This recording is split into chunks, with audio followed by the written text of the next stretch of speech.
college students land overall in a lower risk for getting severe illness, but the reality is some still get severe illness.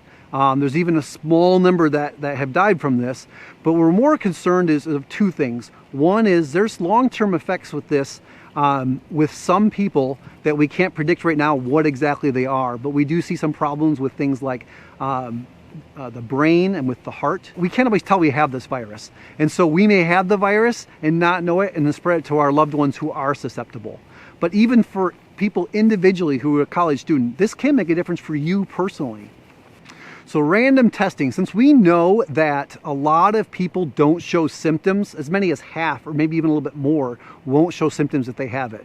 Without random testing, we're going to miss all those people, and that's potential spread to other places. So random testing is the one way that we have to try to find this where it's quietly moving from person to person.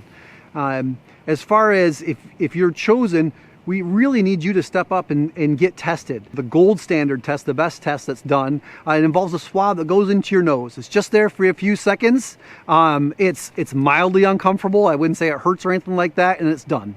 I know people are concerned, well, what if it means I'm quarantined and all these things? The chance of you being positive is very low. It's like it's gonna be around 2% or so, based on what we can see right now. So 98% of the time, you'll get a clean bill of health. And for the other 2%, you'll know that you were part of stopping something that was important.